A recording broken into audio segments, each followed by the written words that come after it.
have to be returned to the stockpile by the refiners who buy it, and international contributions, the president just referred to them, were smaller than many expected. That is where we start with Congressman Kevin Brady, Republican from Texas, ranking member on the House Ways and Means Committee. Congressman, welcome back. We've talked about this before. Will this bigger than expected move by the president, 50 million barrels to tap the SPR, bring relief of any sort, if only in the short term? Yeah, so not much, and it will be. Hey, Joe, good to visit with you again, especially as we head into Thanksgiving holidays. So Pleasure. It'll be a small relief, and only in the short term, because the president, as you know, has unleashed probably the most relentless attack on made in America energy in our lifetimes. That's why you're seeing prices at the pump and home heating fuel prices so high and continuing to be that way. But that petroleum reserve is there for a reason. It is to be an economic security in case there's a interruption in oil and gas supplies, not a political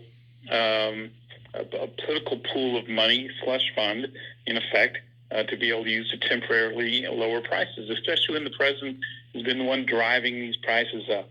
I think the market reacted that way because they see it for what it is, which is some point this will have to be purchased and refilled, Right. probably at higher price points. So, I just think the president is so wrong-headed on this attack on energy. I don't think I think Americans will see little relief for a very little time. To be fair, crude oil prices had come down a bit in advance of the announcement. There was a lot of speculation about this. Not so much with gas prices, though. As they say, Congressman, the gas prices take the elevator up and the stairs down. President Biden talked about it today, reminding everyone that he's asked the FTC to investigate possible gouging. Is that something you support?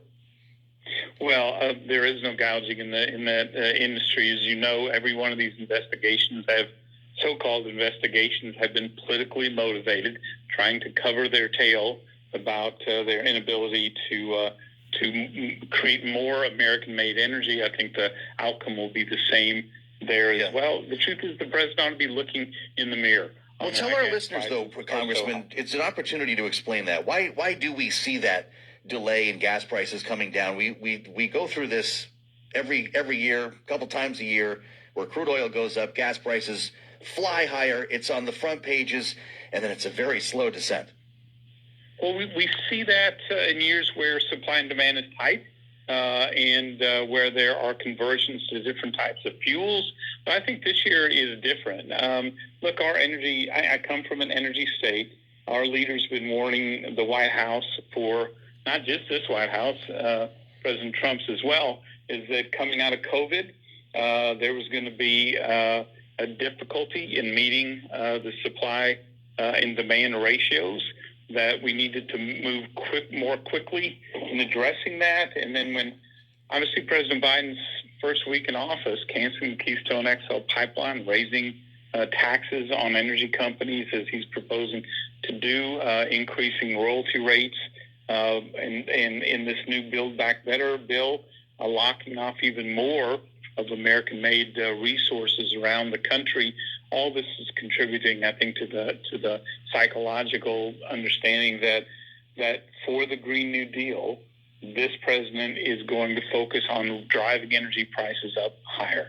Well, it's interesting because this is a White House, and it's been kind of an irony over the last couple of months that is looking to advance the transfer to renewable energy, but in the process is calling for more production.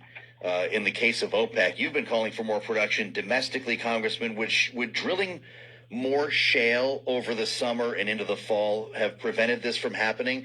Or is it not that simple? I get angry tweets whenever